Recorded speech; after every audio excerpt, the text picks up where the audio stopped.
Alhamdulillah nahmaduhu wa nasta'inuhu wa nastaghfiruhu wa nastahdihi wa natubu ilaih wa na'udzu billahi min syururi anfusina wa sayyiati a'malina may yahdihillahu fala mudilla lahu wa may yudlil fala hadiyalah asyhadu an la ilaha illallah wahdahu la syarika lah wa asyhadu anna muhammadan abduhu wa rasuluhu sallallahu alaihi wasallam wa ala alihi wa ashabihi ajma'in wa man tabi'ahum bi ihsanin ila yaumiddin.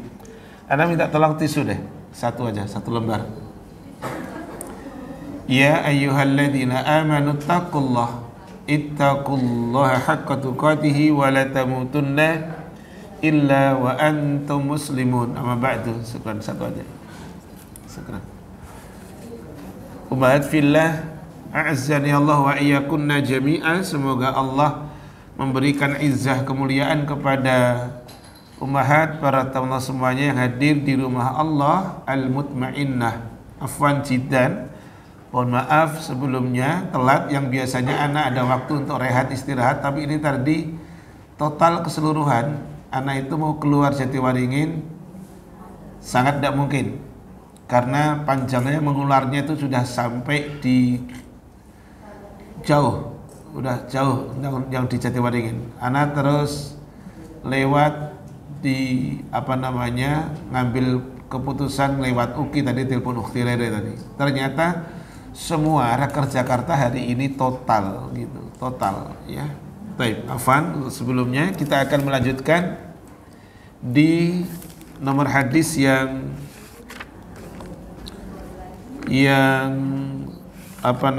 fawaidnya belum ana baca. Di nomor hadis berapa? Oh iya, nomor hadis 23.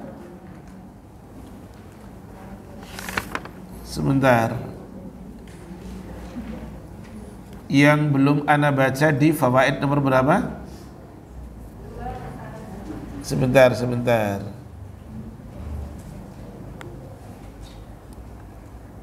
Taib, hadis nomor 22, fawaidnya baru nomor 1. Taib, ya. Untuk yang ummahat yang megang kitabnya untuk dilihat hadis nomor 22. Ana ulang fawaid yang pertama. Birrul walidaini sababul barakati wa ziyadati fil umur. Berbakti ke orang tua itu menjadi penyebab hidup seseorang itu berkah dan ditambah umurnya oleh Allah. Jadi ana pakai kata begini, hukum kausalitas, sebab akibat. Sebab karena bakti maka umur bertambah, sebab karena bakti maka hidup menjadi berkah. Begitu. Nomor 2 adalah al-barru biwalidayhi lahu tuba. Orang yang berbakti kepada kedua orang tuanya itu akan lahu tuba, maka orang itu akan mendapatkan keberuntungan.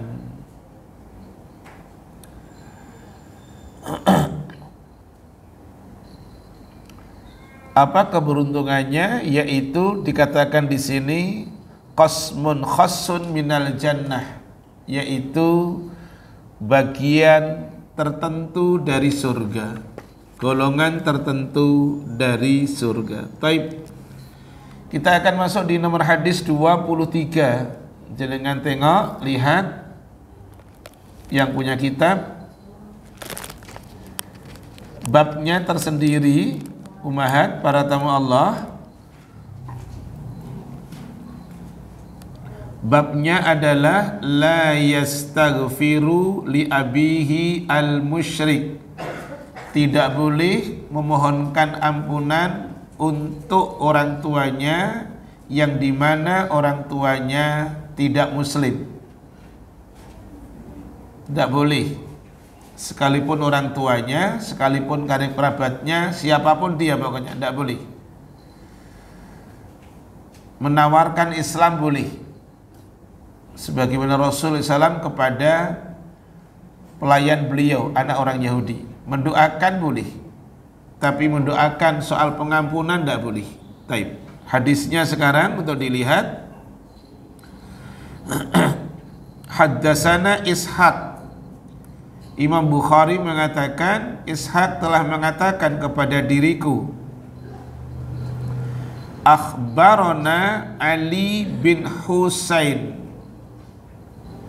telah mengabarkan kepada diriku, kata Ishaq, Ali putranya Husain. Ini bukan nama sahabat, tapi ini adalah tabi'in.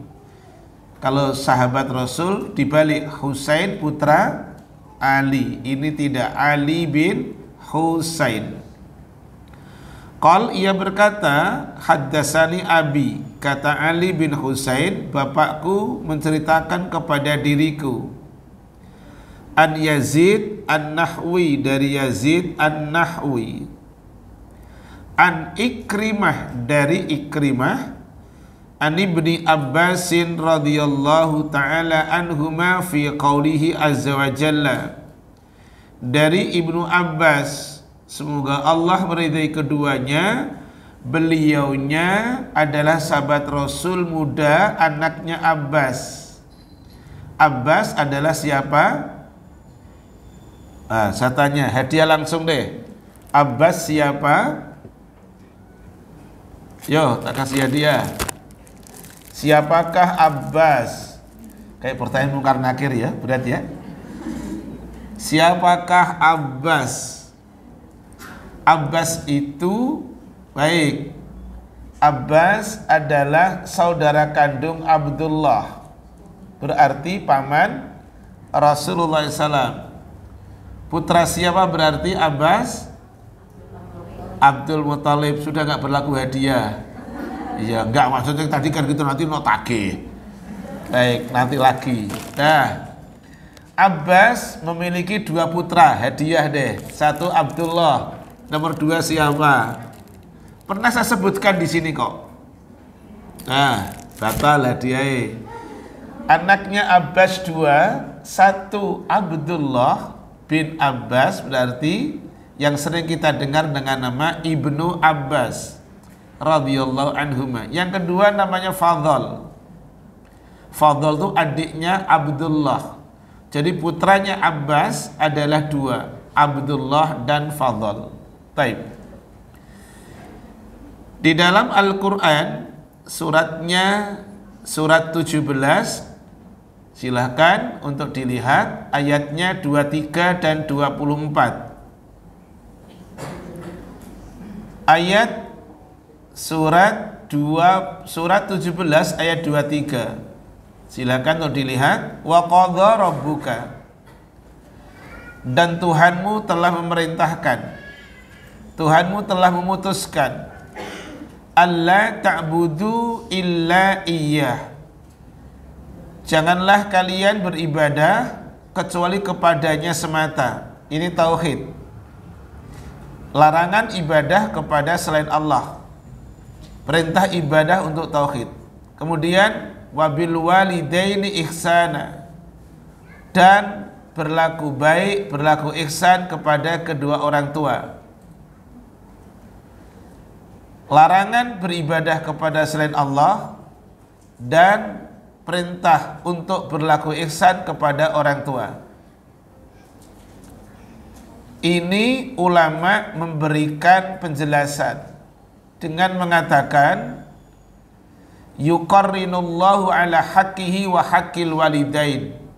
Anak ulang, ulama mufassir seperti Ibnu Katsir menjelaskan ayat ini dengan mengatakan Allah Ta'ala menyandingkan hak kedua orang tua kita dengan haknya, dengan hak Allah. Anak ulang, mufassir menjelaskan Allah Ta'ala menyandingkan hak kedua orang tua kita dengan haknya Allah Ta'ala. Saya ulang, maka ayatnya berbunyi wa qadha rabbuka alla ta'budu illa iyyah wa bil walidaini ihsana. Ada kata wa, anak ulang ayatnya, jenengan perhatikan di ayat. Wa qadha rabbuka alla ta'budu illa iyyahu. Terus wabil walidaini ihsana, pakai wa. Kalau dalam bahasa lughah ini adalah wawunya wawu ataf, wawu sambung, dan artinya disejajarkan haknya orang tua kita dengan haknya Allah. Disejajarkan, disandingkan. Contoh begini, seperti sholat berjamaah, 2 orang, laki-laki dengan laki-laki, laki-laki perempuan dengan perempuan. Laki-laki dengan laki-laki kalau sholat tidak boleh makmum di belakang imam, tidak boleh, karena jumlahnya berapa?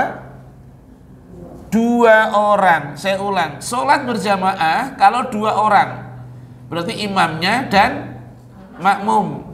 Posisi makmum tidak boleh di belakang imam, tidak boleh, mesti apa? Sejajar. Perempuan dengan perempuan sama, sejajar, kecuali makmumnya laki-laki lebih dari 1, maka laki-lakinya makmumnya di belakang imam. Berbeda dengan wanita, imam dengan makmum sejajar. Ini Allah mensejajarkan haknya, bukan kewajiban loh, haknya orang tua kita dengan haknya Allah disandingkan, disejajarkan. Artinya ketika kita gagal dalam muamalah kepada orang tua, akan berdampak kepada kegagalan tauhid kita kepada Allah. Maka Allah Ta'ala redaksinya mensejajarkan, menyandingkan. Anda lanjut. Imma yablughanna indakal kibara ahaduhuma au kilahuma fala taqul lahuma uffin. Jika keduanya sampai usia lanjut, bahasanya orang sekarang S3, sampun sepuh sangat, sudah sepuh sekali. Jika keduanya mencapai usia lanjut, manula,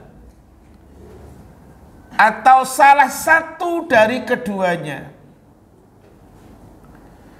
dalam pemeliharaan kamu, maka kata Allah, fala taqul lahuma uffin, jangan kamu berkata ke keduanya perkataan pokoknya satu kata yang tidak enak. Satu ucapan tapi tidak bagus untuk telinga orang tua, mesti dijauhi. Ayatnya lanjut, wala tanharhuma, jangan kamu bentak, jangan kamu hardik, tidak boleh. Wa qul lahuma qaulan karima, katakan kepada keduanya perkataan yang mulia. Itu ayat 23. Saya tunjukkan tafsirnya, yang mesti ummahat catat. Tafsir ini disampaikan oleh Ibnu Katsir rahimahullahu ta'ala. Apa tafsirnya? La tasma'huma qaulan sayyi'an. Tafsirnya surat 17 ayat 23 adalah la tasma'huma qaulan sayyi'an. Jangan kamu dengarkan kepada keduanya perkataan yang buruk.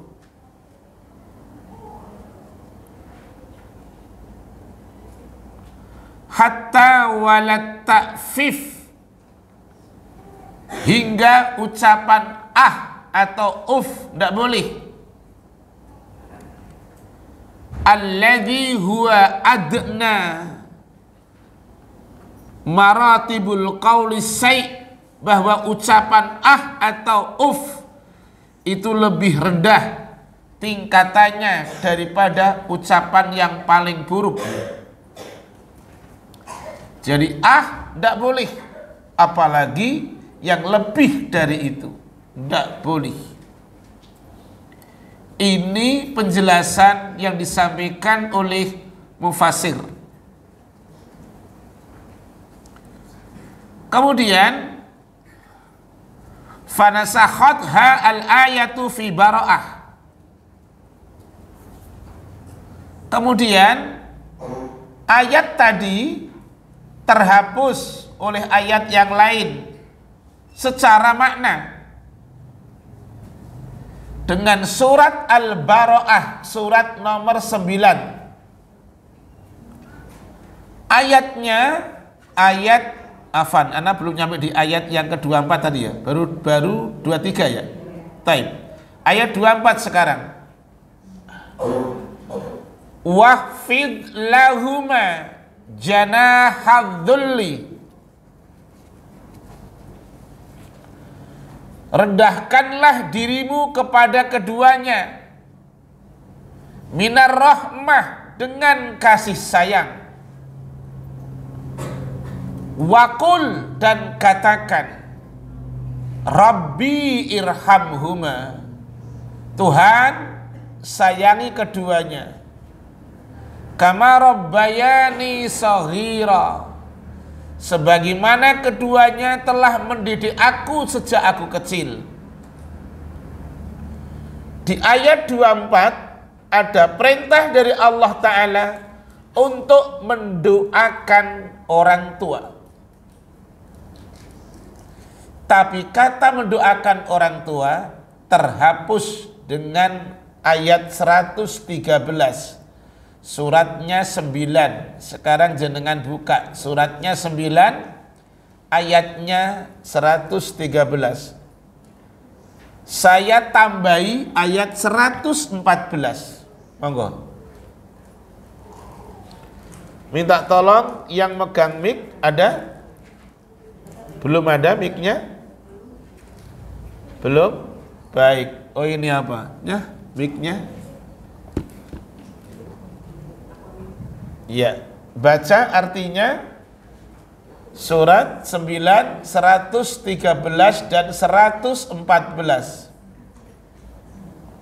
Tidak pantas bagi Nabi dan orang-orang yang beriman memohonkan ampunan kepada Allah bagi orang-orang musyrik, sekalipun orang-orang itu kaum kerabatnya, setelah jelas bagi mereka bahwa orang-orang musyrik itu penghuni neraka jahanam. Stop dulu. Itu 113. Saya ingin ungkap lagi surat 17 tadi ayat 24. Surat 17 tadi ayat 24 perintah kepada anak, perintah kepada buah hati untuk mendoakan orang tuanya. Tetapi sekarang ummahat membaca, mendengar surat 9 ayat 113. Ada yang tidak boleh didoakan. Siapa? Kalau orang itu musyrik. Ada yang tidak boleh didoakan soal pengampunan kalau orang itu tidak seiman. Sekalipun orang tua, sekalipun karib kerabat, sekalipun adik, sekalipun ibu, sekalipun bapak, sekalipun kakak, kalau tidak seiman tidak boleh. Begitu? Baik, ayat ini 113 itu ada peristiwa yang melandasinya. Anak ulang yang bisa jenengan catat. Surat 9 ayat 113 ada peristiwa yang melandasinya. Saya akan urutin ya, biar urut. Yuk lihat sekarang. Sewaktu, ini pelan-pelan, tak kasih hadiah langsung nih. Sewaktu pamannya Rasul akan wafat, beliaulah orang yang pertama kali mentalkin. Paman yang sakit akan meninggal itu namanya Abu Thalib bin Abdul Muthalib. Rasul mentalkin. Saya tanya, apa makna talkin? Cung, tunjuk jari. Apa makna talkin? Ya, tak kasih hadiah. Dan nanti aja diambil. Dah, ini pokoknya hadiah untuk ukhti. Talqin adalah bimbingan untuk mengucapkan la ilaha illallah. Tidak apa-apa kurang kata bimbingan, boleh lah. Karo friend yang dikasih hadiah ya tak? Baik, talqin itu maknanya bimbingan kepada seseorang supaya akhir kematiannya, akhir hidupnya mengucapkan kalimat la ilaha illallah. Tapi apa yang terjadi? Ternyata Abu Thalib, ini cerita untuk ditangkap. Ternyata Abu Thalib tidak mau mengikuti ajakan daripada Rasulullah SAW untuk mengucapkan kalimat la ilaha illallah. Oke ya. Lanjut. Sedih hati Rasul. Beliau sedih. Kenapa? Karena pamannya orang yang menyayangi beliau. Ingat, sewaktu Abu Thalib masih hidup, nggak ada orang yang berani nyenggol badan Muhammad. Ibarat kata seperti itu. Sewaktu Abu Thalib masih ada, nggak ada orang berani nyubit badannya Rasul. Nggak ada yang berani. Sebegitu hebatnya, mulianya suku Quraisy. Karena Abu Thalib orang Quraisy, orang terpandang. Berbeda ketika beliau sudah meninggal. Singkat cerita, Abu Thalib meninggal tidak mengucapkan apa? La ilaha illallah. Hati Rasul gundah gulana, sedih. Lalu Rasul bersumpah. Saya ulang. Lalu Rasul bersumpah dengan mengatakan, wallahi demi Allah paman, la astaghfiranna laka ma lam unha. Demi Allah paman, saya akan mohonkan ampunan untukmu jika tidak dilarang. Saya akan mohonkan ampunan untukmu paman jika tidak dilarang. Maka turunlah ayat ini. Surat 9 ayat berapa tadi? 113. Tidak pantas buat Nabi, tidak pantas buat mukmin memohonkan ampunan untuk siapapun yang meninggalnya tidak mukmin. Siapapun orang yang tidak mukmin tidak boleh dimohonkan ampunan. Kecuali dia muslim, kecuali dia mukmin. Gitu. Ini peristiwa terkait dengan surat 9 ayat 113. Kita umatnya Rasul sama. Berarti tidak boleh mengucapkan ya Allah ampuni ibundaku. Tidak boleh kalau ibunya tidak seiman. Ya Allah ampuni ayahandaku kalau dia ayahandanya tidak seiman. Ya Allah ampuni kakak saya, adik saya kalau mereka semuanya tidak seiman. Dan itu tidak berlaku hanya untuk Rasul Muhammad, tapi juga Rasul Ibrahim. 114 tolong dibaca. Adapun permohonan ampunan Ibrahim kepada Allah tidak lain hanyalah karena suatu janji yang telah diikrarkannya kepada bapaknya. Iya.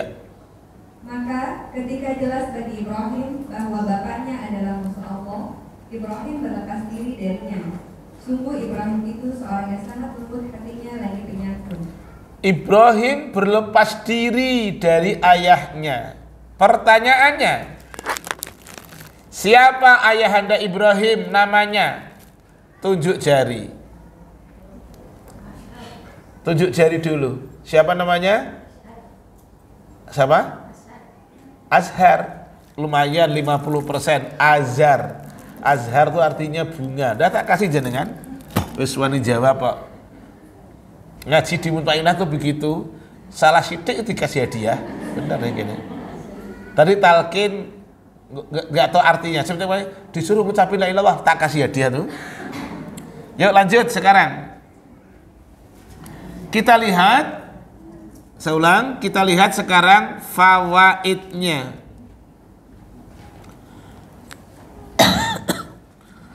Hadis nomor 23. Ayat yang pertama, yakni surat 17 ayat 23, tadullu alal istighfari wa du'ai lil walidaini al muslimin. Surat 17 ayat 23 dan 24 menjadi dalil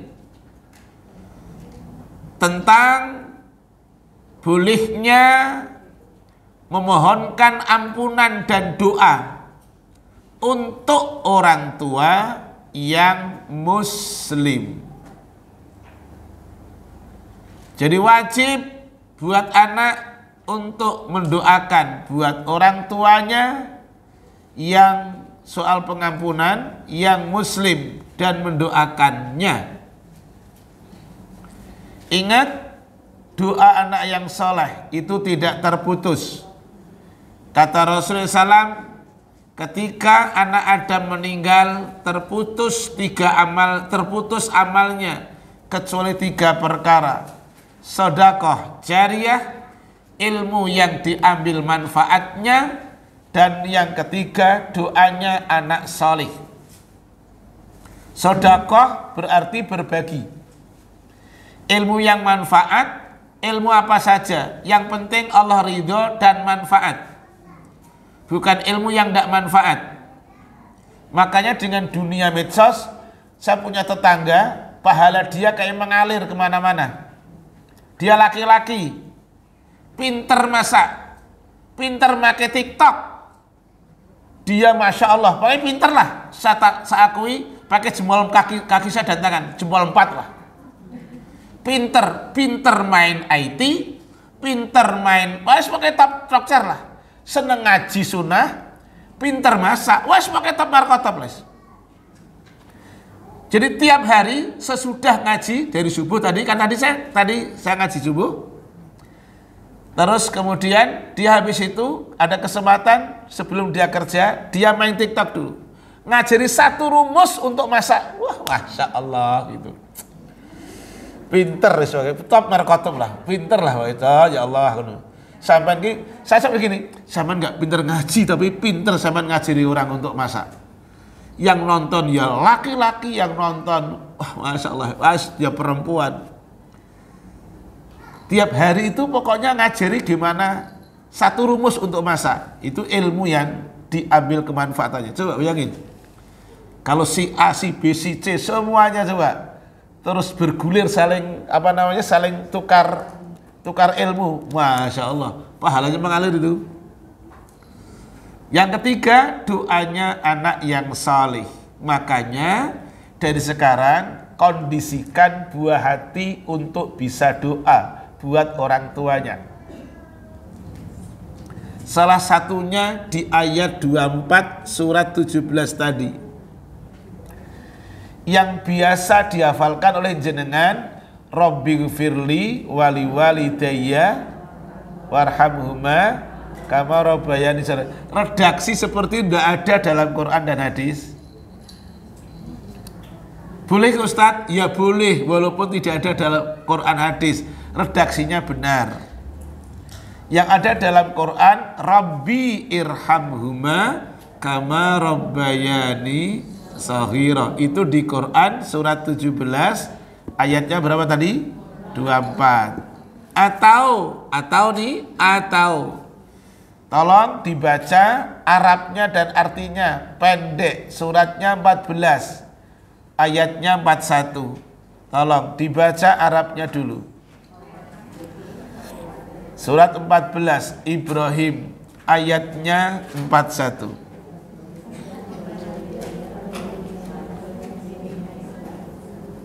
Baca dulu Arabnya. Nah, baca.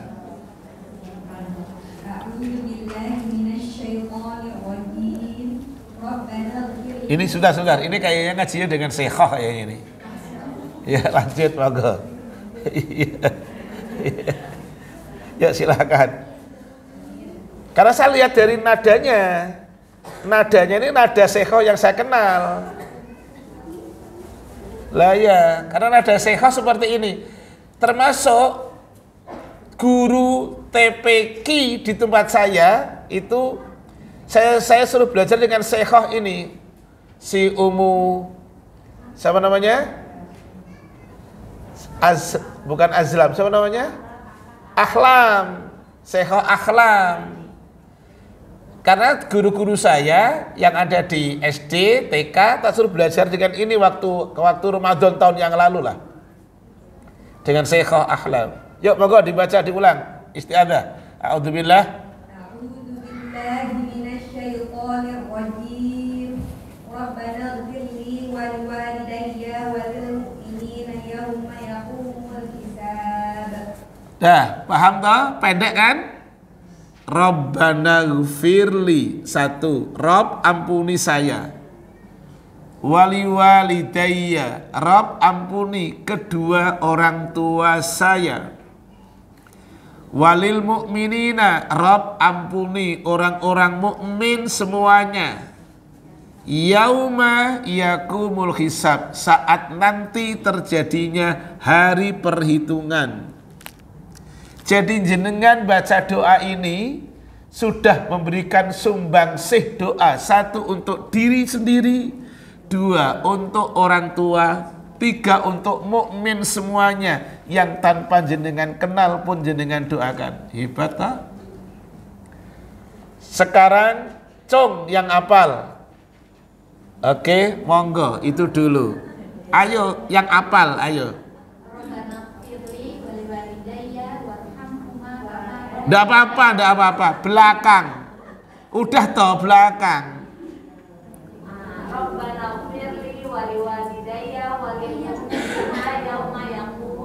Dah, nanti diambil. Wa iyyak fi jazakillah. Yuk lanjut. Untuk dapat hadiah itu ternyata padahal saya berharap yang tadi sebelah kanan tadi udah ada gini. Enggak jawab. Tadi salah dikit aja sampean. Yuk, monggo yang kedua. Ayat yang kedua, fawaid yang kedua ditulis. Surat 9 ayat 113. Tadullu, menjadi dalil ala man'il istighfari wa du'ai lil walidaini al kafirin. Menjadi dalil terlarangnya memohonkan ampunan dan doa buat orang tua yang kafir. Tidak boleh. Fala tu'aridhu bainahuma. Dua ayat ini tidak saling bertentangan. Jadi tidak boleh mendoakan untuk yang tidak seiman. Lanjut. Hadis nomor 24. Babnya baru, bab 13, judulnya Birrul walidil musyrik. Tetap berlaku baik kepada orang tua walaupun tidak seagama. Gak usah lihat langsung ke sini, gak usah kepo tuh namanya. Dia langsung mengerjitkan dai itu, lihat ke depan ini. Masa Ustadz gitu? Saya ulang, tetap berlaku baik ke orang tua yang tidak seiman. Tapi untuk soal pengampunan boleh enggak. Tapi di dunia berlaku kepadanya, jangankan orang tua, dengan kakak, adik, siapapun, Pak Le, Pak D, yang tidak seiman, boleh. Dalilnya mana? Suratnya 60, dibaca dulu. Ayatnya 8, monggo. Surat 60, surat Al-Mumtahanah. Ini tinggal satu hadiah ini, istimewa. Apa dia? Oh, tempat air. Yuk, monggo. Allah tidak melarang kamu berbuat baik dan berlaku adil terhadap orang-orang yang tidak memerangimu dalam urusan agama dan tidak mengusir kamu dari kampung halamanmu. Sesungguhnya Allah mencintai orang-orang yang berlaku adil. Dan ini pernah boleh jadi Umu lakukan di lingkungan komplek yang heterogen. Umu punya tetangga yang tidak seiman, tidak seagama. Kemudian Umu ingin pergi. Umu nitip tuh, Bu, maaf ya, saya mau pergi sama abinya anak-anak, mohon untuk diperhatikan ya gitu. Iya, siap gitu. Atau dia pamitan mau pergi ke gereja, ke vihara, ke pura. Ternyata anaknya di rumah, Bu, kami mau pergi ke gereja, ke pura vihara. Tolong ya Bu ya, dilihat-lihatin putra saya. Siap gitu. Hati-hati di jalan ya. Gitu, boleh? Boleh. Yang tidak boleh, ya Allah ampuni dia. Ya itu yang tidak boleh. Ngerti tak? Berlaku baik kepada siapapun walaupun tidak seiman boleh. Baik, sekarang kita lihat hadisnya. Haddatsana Muhammad bin Yusuf, kata Imam Bukhari, Muhammad bin Yusuf telah mengatakan kepada diriku. Qal, ia berkata, haddatsana Israil. Israil telah mengatakan kepada diriku, kata Muhammad bin Yusuf. Haddatsana Simak. Simak telah mengatakan kepada diriku, kata Israil. An Mus'ab bin Sa'ad, dari Mus'ab bin Sa'ad, an abihi, dari bapaknya Sa'ad bin Abi Waqqas radhiyallahu an. Bapaknya Mus'ab namanya Sa'ad bin Abi Waqqas radhiyallahu an. Dia nama seorang sahabat Rasul. Qala, ia berkata, nazalat fi arba'u ayatin min kitabillahi ta'ala. Turun kepadaku, sampai kepadaku 4 ayat dari kitab Allah Ta'ala. Yang pertama, ingat, Sa'ad bin Abi Waqqas ini punya orang tua, ibu yang dia belum seiman, tapi dia baik. Ingat, Sa'ad bin Abi Waqqas cerita. Yang pertama, kanat ummi halafat. Ibu saya bersumpah, kata Sa'ad bin Abi Waqqas, alla ta'kula wa la tashraba.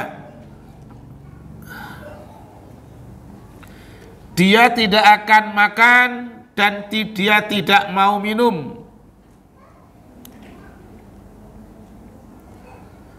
hatta ufariqa Muhammadan sallallahu alaihi wasallam, hingga saya berpisah atau tidak mengikuti ajarannya Muhammad sallallahu alaihi wasallam. Jadi ibunya Sa'ad bin Abi Waqqas ngancem. Ternyata orang sini itu kalau setuju manggut dan gitu. Oh, gitu yo. Baik, saya ulang. Ibunya Sa'ad bin Abi Waqqas ngancam, kalau kamu tetap ikut agama Muhammad, saya tidak akan makan, saya tidak akan minum. Pada akhirnya di cerita yang lain, sampai akhirnya saat bersikap gigih seperti ini. Andaikan ibu memiliki nyawa 100 sekalipun dan keluar satu persatu, saya tidak akan meninggalkan agamanya Muhammad. Itu hebatnya orang yang tauhidnya bagus. Saat tidak ngikuti akan agama ibunya, dan saat tidak nuruti permintaan ibunya. Saya ulang dari awal. Ibunya bersumpah, saya tidak akan makan, saya tidak akan minum kalau kau masih ikut agama Muhammad. Fa'anzalallah azza wa jalla, maka Allah Ta'ala menurunkan atau Allah Ta'ala menyampaikan perihal apa yang dialami oleh Sa'ad bin Abi Waqqas radhiyallahu anhu. Dalilnya surat yang ke-31 ayatnya 15. Monggo dibaca. Dan jika keduanya memaksamu untuk menyekutukan aku dengan sesuatu yang engkau tidak mempunyai ilmu tentang itu, maka janganlah engkau menaati keduanya, dan pergaulah keduanya di dunia dengan baik, dan ikutilah jalan orang yang kembali kepadaku. Kemudian hanya kepadaku tempat kembalimu, maka akan aku beritahukan kepadamu apa yang telah kamu kerjakan. Perhatikan isi ayat 15 suratnya 31. Saya akan antarkan ayat 14 dulu. Tengok ayat 14-nya. Lihat ayat 14-nya. Sebentar, nggak usah dibaca lagi. Sakno kasihan. Lihat ayat 14-nya.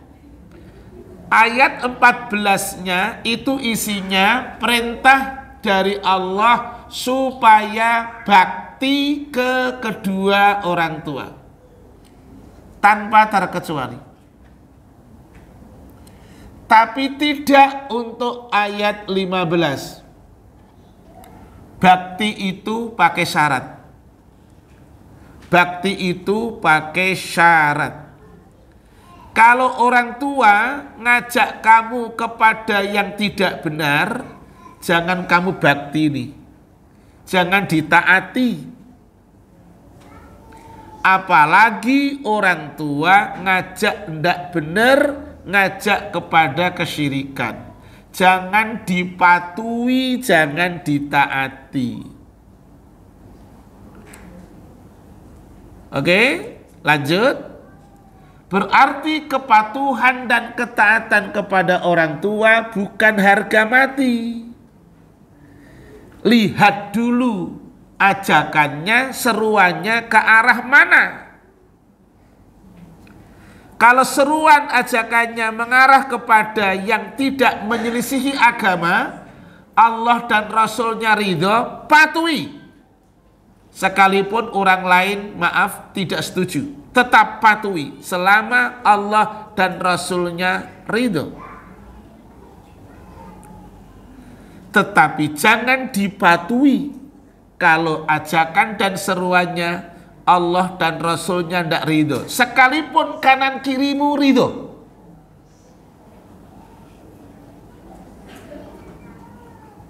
Oke, lanjut. Berarti kepatuhan dan ketaatan kepada orang tua tidak harga mati, tidak harus lihat apa seruan dan ajakannya. Konsep kata-kata seperti ini tidak boleh dipakai kalau untuk urusan yang jelek. Aku nggak enak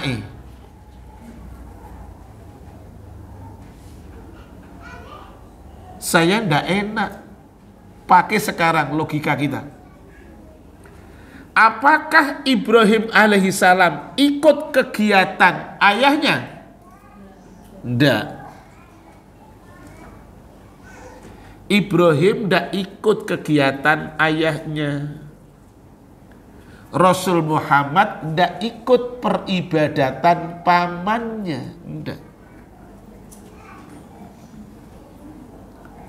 Kalau begitu, jangan pakai konsep gak enak.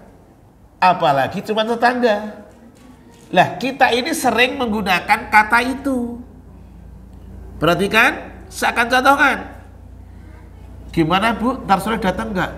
Gak enak ya, aku dianteri berkat. Gimana ntar sore, ikut gak? Gimana ya, aku dianterin besok Akhirnya ikut. Nah, gimana? Datang ntar malam. Gimana ya? Datang nggak ya? Diundang Ibu, itu suami saya, itu acara tempat bose suami saya Datang. Saya berikan contoh. Ini bukan ananiyah, ini contoh aja yang simpel. Saya diundang oleh masyarakat. Kalau ada hajatan, nanggap urgent tunggal, saya datang. Kapan? Acara belum mulai dan ketika sudah selesai.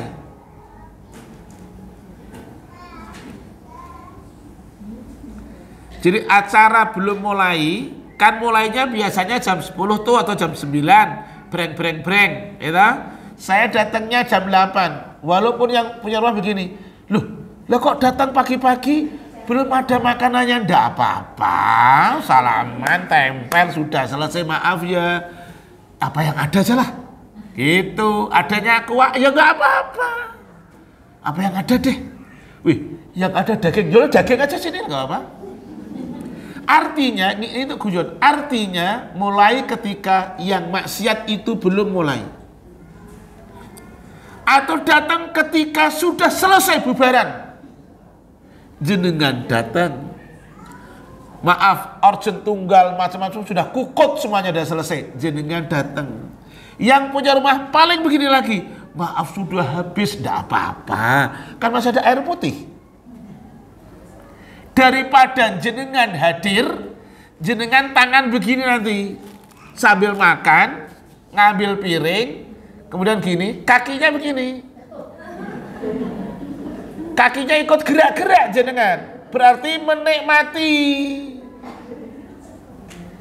Paling fatalnya telinga jenengan dengar yang tidak manfaat. Datanglah sebelum acara atau datang sesudah acara.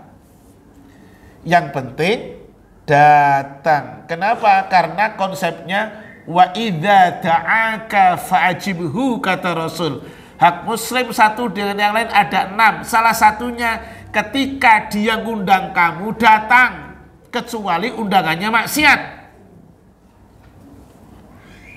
Maksiatnya waktu siang karena ada breng, jenengan maaf datang pagi-pagi. Sambil berangkatmu kerja, berangkat ke pasar, datang. Apalagi dapat hadiah tas ini, bawa tas sekalian. Siapa tahu diisi jeruk, diisi macam-macam nanti ya toh. Jadi demikian. Oke, taib. Ibrahim tidak ikut kegiatan ayahnya. Kita buktikan ya. Seorang Ibrahim alaihissalam. Suratnya 43, ayatnya 26. Jadi jenengan harus berani ngambil keputusan. Nanti pulang dari ngaji Al-Mutmainah, besok dapat undangan yang ada apa itu namanya, wis pokoknya gitulah. Jenengan ambil keputusan. Ingat pesan Ustadz Bikul Arza, saya akan datang pagi. Kalau enggak, datangnya sesudah selesai bubaran baru jenengan datang. Top itu. Monggo silakan dibaca. Dan dengarlah ketika Ibrahim berkata kepada ayahnya dan kaumnya, sesungguhnya aku berlepas diri dari apa yang kamu sembah. Ibrahim ngomong kepada ayahnya juga kaumnya. Pak, wahai kaumku, saya tidak mau ikut acara kamu. Nggak, saya tidak ikut, mohon maaf. Saya bukan benci, nggak. Kita ketemu tetap maaf, bisa berjabatan tangan. Saya tetap menyapa. Kalau ayah tetap saya layani. Tapi untuk acaranya yang Allah tidak ridho, maaf, saya tidak bisa ikut. Tuh. Baik. Selanjutnya, wasaniyatu. Yang kedua yang disampaikan oleh Sa'ad bin Abi Waqqas radhiyallahu an, inni kuntu akhadtu sayfan a'jabani. Saya pernah mengambil sebilah pedang. Yang pedang itu a'jabani. Pedang itu paling aku sukai. Fakultu, maka kemudian saya menyampaikan keinginan kepada Rasulullah SAW. Ya Rasulullah, habli hadha. Rasul, berikan pedang itu kepadaku. Fanazalat, maka turun yas'alunaka anil anfal, yaitu surat tentang harta rampasan perang. Itu surat yang ke-8 tentang harta rampasan perang. Ingat, jangan silau dengan harta rampasan perang. Yang berhak membagi adalah pertama Allah dan Rasulnya. Tidak langsung boleh kita mengambilnya. Itu namanya adalah khianat, tidak boleh. Ya. Nomor 3. Ini maritu, kata Sa'ad bin Abi Waqqas. Rasul, saya pernah sakit. Fa'atani Rasulullah SAW, maka Rasulullah SAW mendatangi kepada diriku. Fakultu, maka saya mengatakan, saya yakni Sa'ad bin Abi Waqqas, nomor 3. Ya Rasulullah, wahai utusan Allah, ini uridu, Rasul, saya ingin an aksima, membagi mali, hartaku. Rasul, saya lagi sakit. Saya punya harta, saya ingin bagi hartaku. Afa'usi bin nisfi, boleh enggak Rasul? Saya berwasiat untuk putraku setengah dari hartaku. Kata Rasul, lah, tidak boleh. Fakultu, saya Sa'ad nanya lagi, ats-tsulus, kalau sepertiga Rasul, boleh enggak?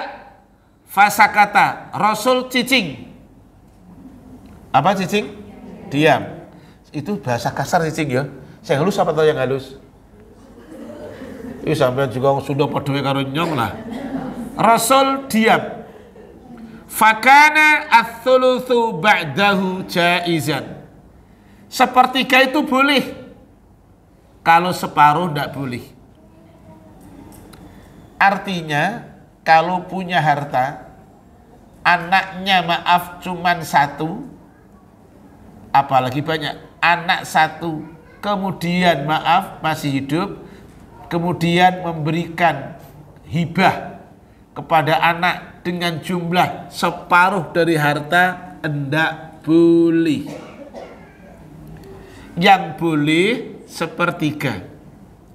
Sayang-sayangnya ke anak, enggak boleh memberikan lebih dari sepertiga. Biasanya anak yang dapat banyak itu yang bontot. Orang tua suka begini kepada yang nomor 1, 2, dan 3 terakhir. Bapak ibu mau di sini aja sama adik kamu yang paling akhir. Nanti rumah ini buat adikmu ya, karena dia yang ngerawat bapak sama ibu sampai kematiannya. Kata nomor 1, nomor 2, ya sudahlah Pak, tidak apa-apa. Itu tidak boleh. Kenapa? Lewang cuman hartanya rumah itu. Tidak boleh. Memberikan itu tidak boleh lebih dari sepertiga, sekalipun kepada anak yang paling disayangi. Ini dalilnya.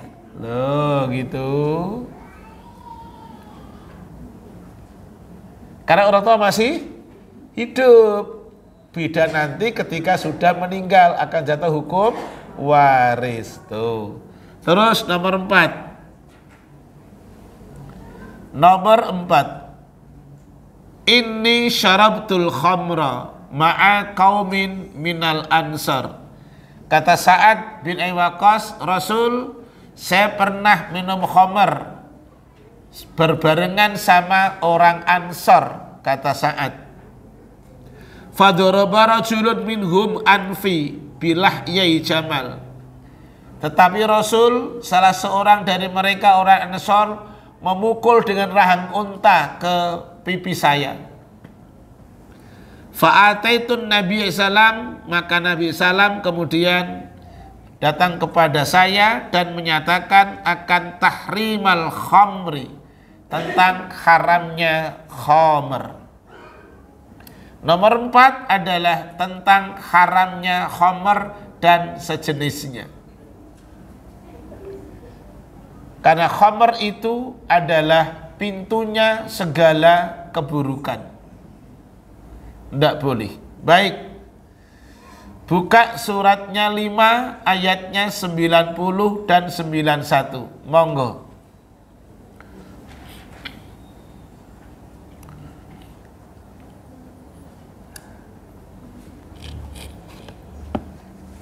Al-Maidah.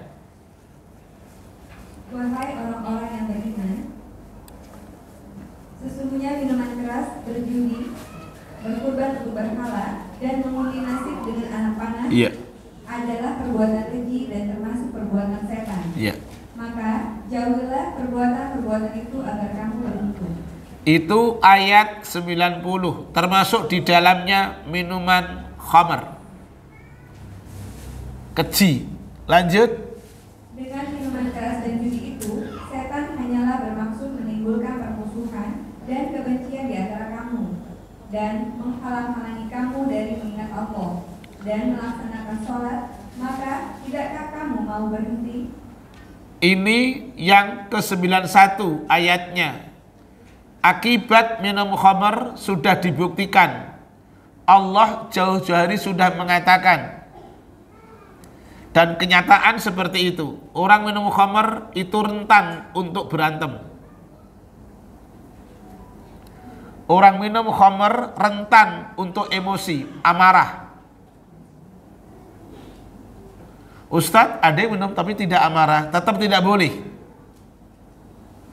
Yang kedua, orang yang minum khamar, dia akan mengajak untuk melupakan Allah.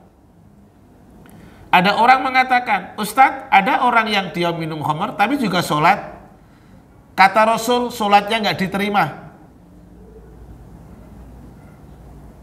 Kata Rasul, sholatnya tidak diterima. Ini ada hadis ini. Karena berat pertanyaan, jadi pakai hadiahnya minuman.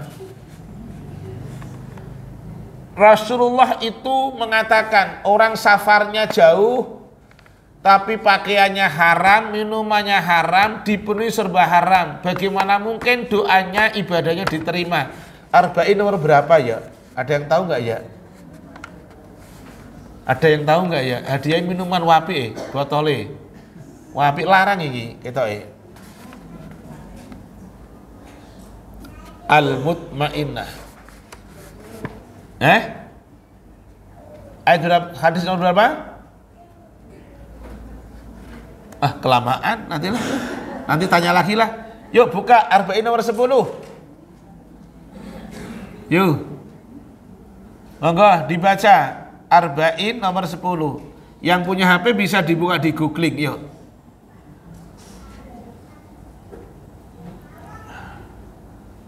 Dari Abu Hurairah radhiyallahu anhu, dia berkata, Rasulullah sallallahu alaihi wasallam bersabda, sesungguhnya Allah Ta'ala itu baik, tidak menerima kecuali yang baik, dan sesungguhnya Allah memerintahkan kepada kaum mukminin seperti apa yang diperintahkan kepada para rasul. Allah Ta'ala berfirman, wahai Rasul, makanlah dari makanan yang baik-baik dan kerjakanlah amal soleh.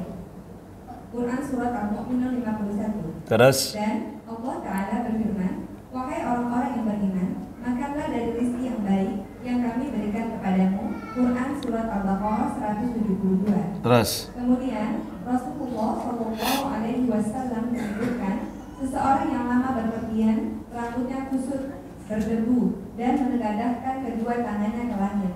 Ya Rabbi, ya Rabbi. Padahal makanannya haram, minumannya haram, pakaiannya haram, dan ia kenyang dengan yang haram. Maka bagaimana doanya akan dikabulkan? hadis riwayat.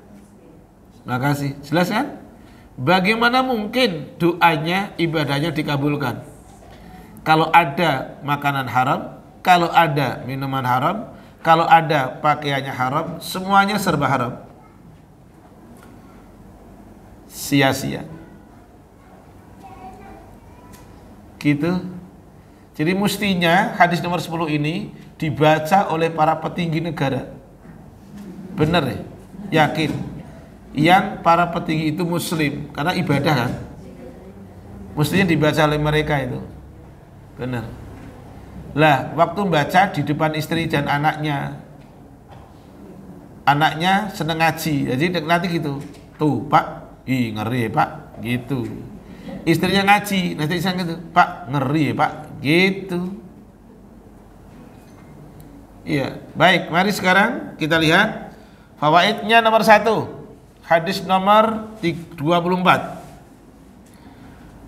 Al-hathu ala ta'atil walidaini fi ghairi maksiatillah. Perintah untuk taat kepada orang tua selama tidak maksiat kepada Allah. Nomor 1. Perintah untuk taat kepada orang tua selama tidak maksiat kepada Allah. Kalau ngajak maksiat jangan diikuti.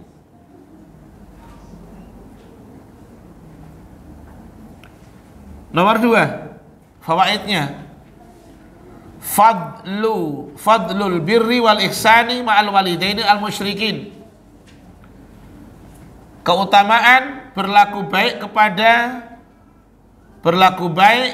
kepada orang tua yang tidak seiman. Jadi tetap berlaku baik dengan orang tua walaupun nggak seiman. Tidak hanya orang tua saja, termasuk juga yang lain. Dalilnya, tadi saya ulang, Allah tidak melarang kamu untuk berlaku adil. Tadi, surat berapa, Cung, ayat berapa? Iya? Enggak? Tunjuk tangan. Oke, monggo, pas. Nih, wes, wa iya. Tadi surat 31 itu adalah enggak ada kata-kata Allah tidak melarang. Lah, tapi top lah. Oh, udah dapat hadiah ini gitu. Oke ya, lanjut.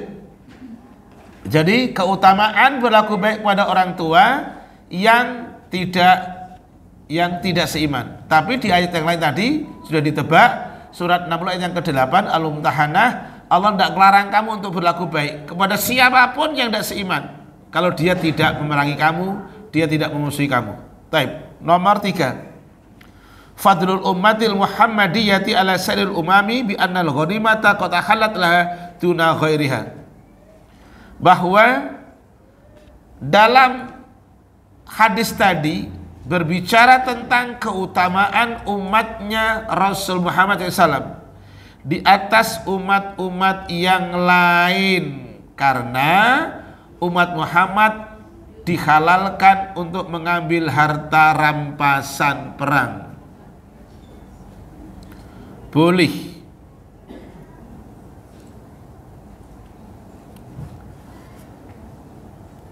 Nomor 4. Istihbabu ziaratil marid.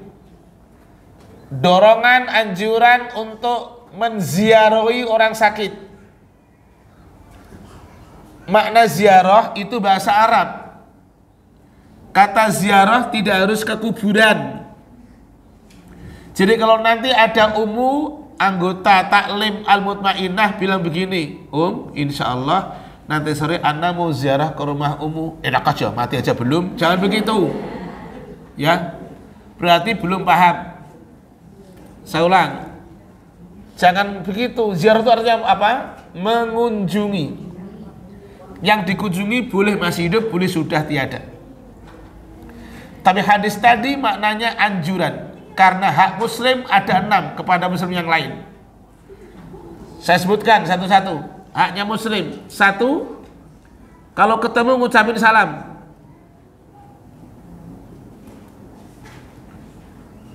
Nomor 2, kalau dia sakit lagi. Kalau dia sakit tengok. Ziarawi. Makna Arab itu ziarah, bahasa Indonesianya menengok, menjenguk. Nomor 3, wa idzastan sahaka fansahu. Kalau minta nasihat, nasihati. Jangan bakhil memberikan nasihat yang baik. Jangan pakai rinai, bleduk nanti. Ngerti kan? Jangan pakai rinai. Nah, jangan ngompor-ngompori. Oh alah, radong jamaahku. Masih belum dong nih 2 orang. Rinai ke apa Ustaz? Rinai. Jangan dikompor-kompori, nanti meleduk nanti. Boleh ngasih nasihat yang baik. Nomor 4. Nomor 4. Wa idza ta'aka fa'jibhu. Kalau dia mengundang, kabulkan. Tapi harus dilihat tadi apa? Undangannya. Nomor 5, wa idza atasa fahamidallaha fasyamidhu. Kalau dia bersin, mengucapkan alhamdulillah, maka doakan dia. Kalau dia bersin, mengucapkan alhamdulillah, maka doakan dia. Kalau laki-laki adalah yarhamukallah. Kalau tidak bisa, pakai Indonesianya boleh. Semoga Allah merahmatimu. Karena jangan sampai begini, gara-gara pengen pakai bahasa Arab, salah penempatan. Yang bersin perempuan, alhamdulillah doakan yarhamukallah ya, gitu. Salah, yarhamukillah. Biar tidak liur, gitu kan? Biar nggak pusing, pakai bismillah boleh. Boleh. Alhamdulillah, semoga Allah merahmati kamu. Yang tidak ada doanya itu waktu menguap, kayak tadi ada yang menguap.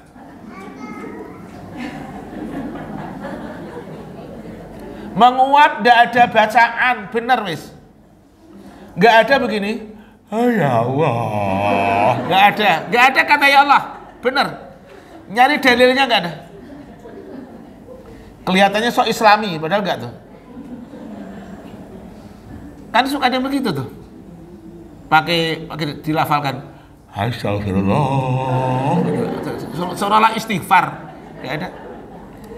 Rasul bilang begini, al-atasu minallah wa tasyawu minasyaitan. Bersin itu dari Allah, menguap itu dari setan. Makanya waktu sholat sebisa mungkin nahan untuk tidak menguap. Kalau terpaksa menguap, tutup pakai tangan. Gitu. Jangan dituruti menguap.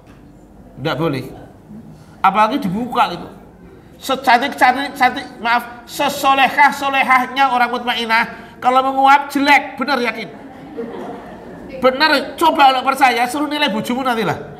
Nanti suruh nilai sampean anak sampean. Coba menguap dengan posisi mulut terbuka menganga gitu loh, tanpa ditutup. Itu jelek loh. Welek itu jelek yakin wis. Maka Islam mengajari tutup pakai tangan. Gitu. Nomor 6, wa idza mata fatbahu. Kalau dia meninggal, ikuti dia. Kecuali wanita, ya. Jumhur ulama melarang wanita mengikuti jenazah yang mau dimakamkan. Walaupun ada khilaf di kalangan ulama, saya lebih memilih yang jumhur ulama, yaitu dari 4 imam itu adalah 3 tidak boleh. Jadi kenapa wanita lemah? Kalau maaf namanya takziyah boleh, menyolatkan boleh. Yang tidak boleh adalah tadi, yang tidak boleh mengantarkan ke pemakaman. Makanya saya itu kemarin kalau tidak salah di mana itu, saya sampaikan kepada pengurus masjid, coba adakan pelatihan untuk masalah janaiz. Itu tidak hanya pesertanya bapak-bapak, ibu-ibu, lumrah kalau yang pesertanya ibu. Karena apa? Sudah tua. Yang harus mestinya ikut adalah anak-anak muda yang sudah baligh. Kenapa? Anak muda itu tahu bagaimana, boleh nggak saya anak laki-laki ikut mandikan ibu saya? Nanti ada jawabannya. Boleh nggak saya anak perempuan Ustadz ikut mandikan bapak saya waktu meninggal? Nanti ada jawabannya. Jangan sampai anak cuma sibuk ngurusi tamu, memandikan tidak bisa, mengkafani tidak bisa. Walaupun benar secara hukum itu fardu kifayah. Makna fardu kifayah, kalau sudah ada yang ngurusi, yang lain gugur kewajiban. Yang jadi pertanyaan sederhana begini, kapan baktimu ke orang tuamu untuk terakhir kalinya? Sekedar kamu nyolati saja, paling tidak kamu pimpin itu mereka yang mau sholat. Tidak bisa Ustaz, ya sudah kamu ikut jadi makmum aja. Tidak bisa Ustaz. Kalau tidak bisa, lah gimana? Saya pernah menatar dalam waktu tidak sampai setengah jam. Saya natar tuh nggak sampai setengah jam. Awalnya sieun, apa itu sieun? Takut, akhirnya berani. Nggak sampai setengah jam. Bapaknya polisi, tugas di Polda Metro Jaya, meninggal. Namanya Pak Parno, orang Jawa. Anaknya 1 laki-laki, ada perempuan 1, tapi saya untuk yang laki-laki siap untuk ngurusi bapak. Pertanyaan saya gitu, siap untuk ngurusi bapak? Apa Ustadz?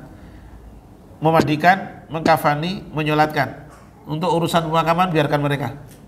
3 aja. Tidak tahu Ustadz, saya bimbing saat ini juga. Yuk, gimana cara memandikan? Kamu kan udah gede, tahu mandi junub?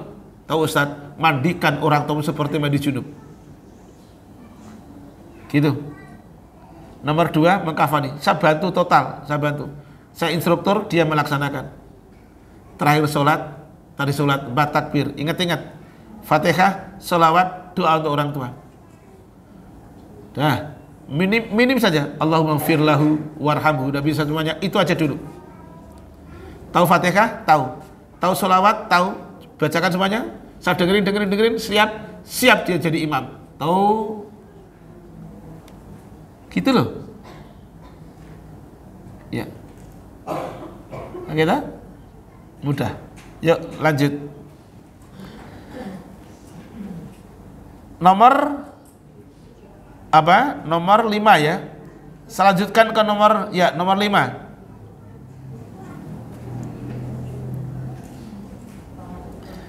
Nomor 5, tawadhu'un Nabi sallallahu bi annahu kana yahtammu bi i'adatil marid ihtimaman balighon. Nomor 5, sikap tawadhu'nya Nabi sallallahu alaihi wasallam. Beliau memperhatikan untuk menengok orang yang sakit. Beliau perhatian untuk menengok orang yang sakit.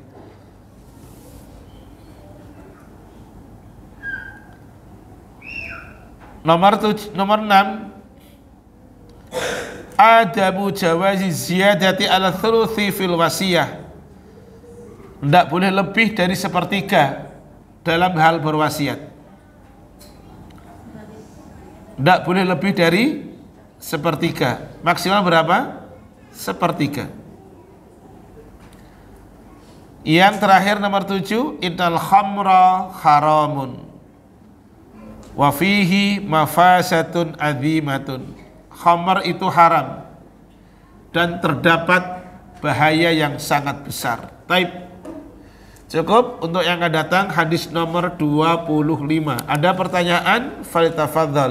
Falitafadzal mashkura. Yuk. Silahkan 1, 2 mic-nya tolong ukhti.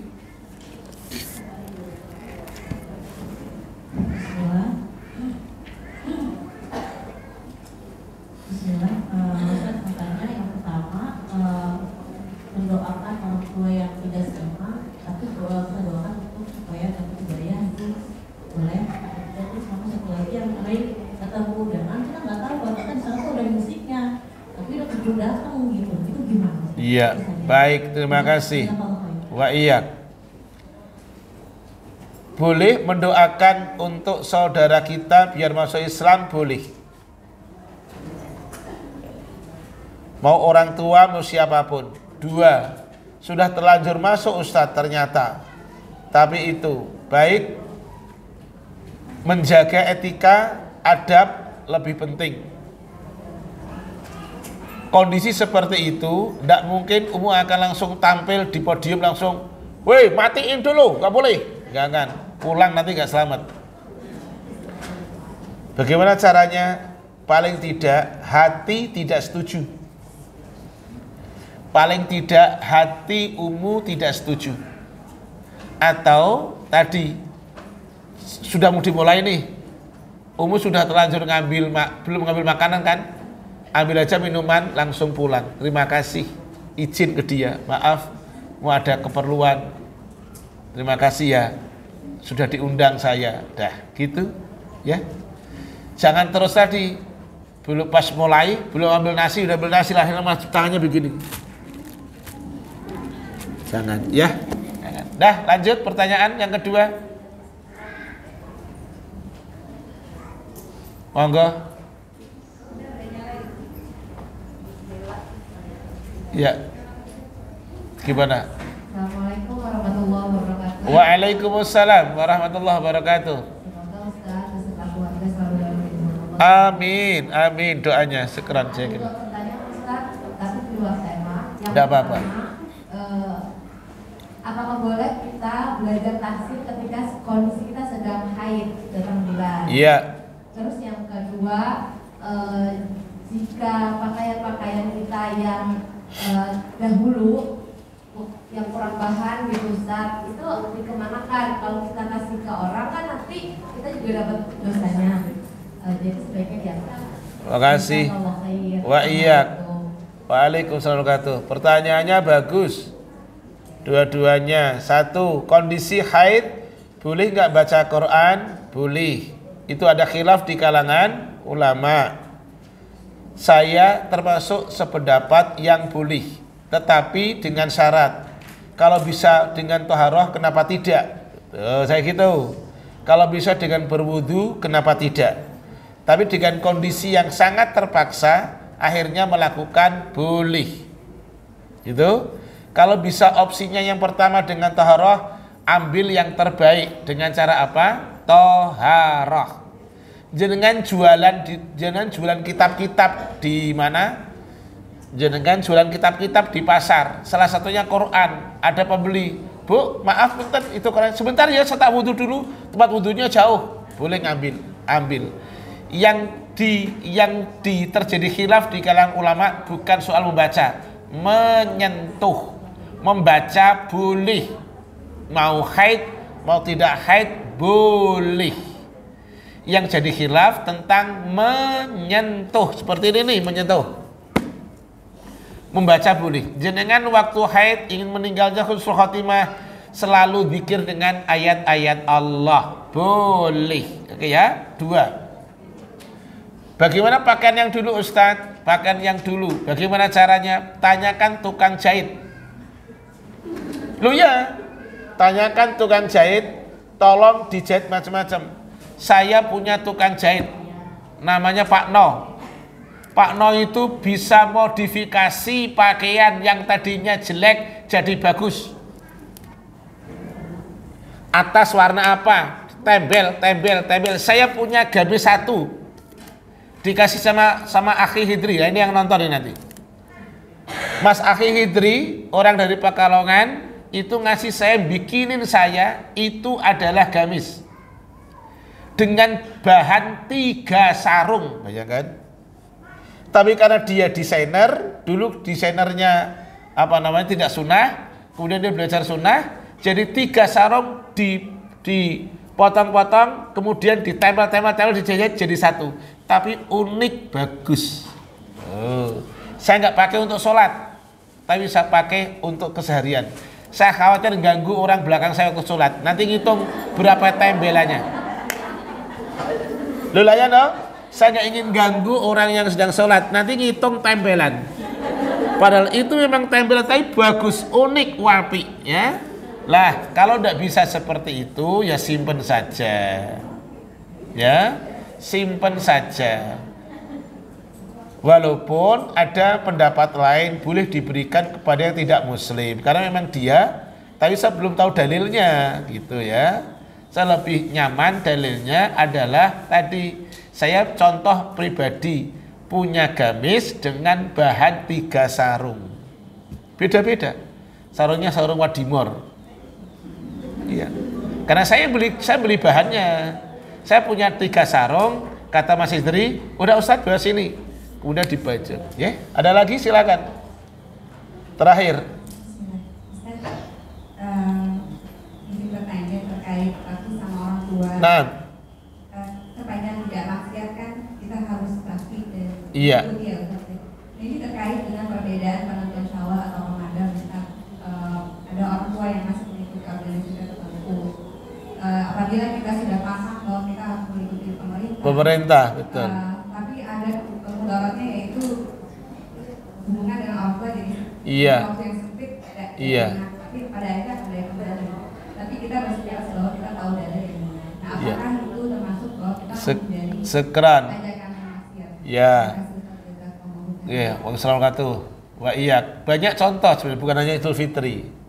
Wudu senggolan. Ya dah?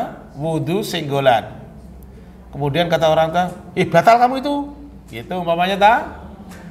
Sementara jangan sudah ngaji. Enggak, gitu kan? Baik. Begini. Bagaimana cara menyikapinya? Perbedaan itu manusiawi. Yang tidak manusiawi, yang tidak siap beda. Perbedaan itu manusiawi. Di kalangan, jangankan di kalangan jenengan dengan ibu lah, dengan orang tua. Abu Bakar dengan Umar itu keduanya pernah berbeda soal tawanan perang. Kalau Abu Bakar punya pikiran jangan dibunuh, Umar tidak, karena seorang pahlawan. Dia bunuh, maka balasannya bunuh. Tapi tidak, Rasul memilih dengan polanya Abu Bakar As-Siddiq radhiyallahu anhu. Makanya ada ayat Allah yang berbunyi wa yut'imuna ta'ama ala hubbihi miskina wa yatima wa asira. Suratnya surat 76 ayatnya 8. Mereka memberikan makanan yang dicintainya kepada anak yatim, orang miskin dan para tawanan.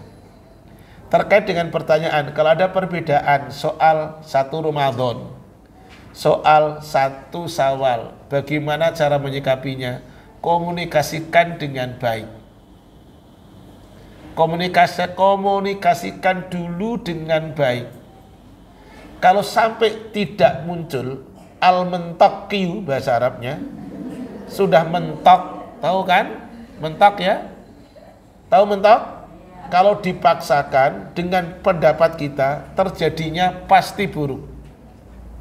Itu hanya perbedaan saja. Maka pakai kaidah darul mafasidi muqaddamun ala jalbil masalih. Menolak keburukan yang lebih besar lebih didahulukan ketimbang yang maslahat. Itu kaidah. Boleh kita ikut yang tadi daripada kita kekeh al-ngayeliyu wal ngotatiyu dengan pendapat kita. dan itu dibenarkan secara syar'i. Contoh, 2019 itu saya terakhir umrah karena langsung COVID. Jadi sekian tahun nggak ada umrah kan, nggak ada haji. Ketika COVID kemarin ada yang fatwa, sholatnya berjarak. Ada yang mengatakan tidak usah berjarak, gitu. Sholat nggak berjarak, sholat itu rapat safnya. Tetapi ingat, darul mafasidi muqaddamun ala jalbil masalih. Menolak keburukan yang lebih besar lebih didahulukan ketimbang maslahat. Maka ada mengambil opsi dengan cara berjarak, karena kata yang pinter, kata Pak Dokter, rentan untuk itu, walaupun kata Ibu mantan Menteri Kesehatan tidak seperti itu. Wallahu ta'ala a'lam, kita tidak tahu. Kata Ibu Dr. Fadilah Supari, mantan Menteri Kesehatan, tidak mengapa tidak berjarak. Gitu. Yang menular itu bukan itu, dropletnya macam-macam. Tapi itu adalah pendapat. Saya memberikan jawaban kepada ukhti yang bertanya, komunikasikan dulu dengan baik. Komunikasikan dulu dengan baik. Bu, seandainya nih saya ngikuti keputusan pemerintah, Ibu kecewa enggak? Itu kan komunikasi namanya. Ibu kecewa enggak? Jadi saya, Ibu, hari ini saya masih puasa. Mohon maaf. Ibu kecewa enggak? Marah enggak dengan saya, dengan suami, dengan anak-anak saya? Mudah-mudahan enggak loh Bu, gitu. Itu kan hanya masalah beda saja. Tapi kalau dia tetap ngal ngeyelu ya wal ngotatiu ya kan? Kalau kau enggak cocok tempeleng loh gue. Lah itu kan berarti kan sudah dampaknya buruk. Komunikasikan dengan baik, gitu. Ya, jangankan jenengan, saya punya putri saya dulu. Saya dulu itu maaf tidak berjenggot. Benar, saya berjenggot itu ketika sudah kuliah aja, karena teman-teman di Libya semua jenggotan. Putri saya, ya dia juga ngerti itu setelah saya kuliahkan juga di di boarding sunnah. Putri saya dulu tuh begini, kalau ngelihat abinya makan kemudian dijilati, putri saya gini, kan dia tinggalnya di Sunda kan dengan saya di Kerawang, geleh, gitu. Tanya yang orang Sunda, apa itu geleh? Tuh, putri saya lihat jenggot saya dulu itu gitu, geleh, gitu. Saya tanya, apa itu Mbak geleh? Jijik. Ustaz juga nggak begitu, gitu. Ya sudah, sambil belajar pelan-pelan. Saya makan di Padang, saya jilati gini, geleh, gitu. Jijik katanya. Sekarang lama-lama enggak, komunikasikan dengan baik, benar nih, insya Allah. Ya. Terus ibu tadi yang berdua tadi yang tanya nomor 2, punya istri saya pakaiannya seperti yang jenengan ceritakan. Dulu yang tidak nyunah semuanya sekarang dibungkus dengan rapi, nggak ada yang dibuang, nggak ada. Yeah. Terima kasih. Subhanaka Allahumma bihamdik asyhadu an la ilaha illa anta astaghfiruka wa atubu ilaik. Semua hadiah tolong yang tadi dapat diambil. Assalamualaikum warahmatullahi wabarakatuh. Ini bukunya punya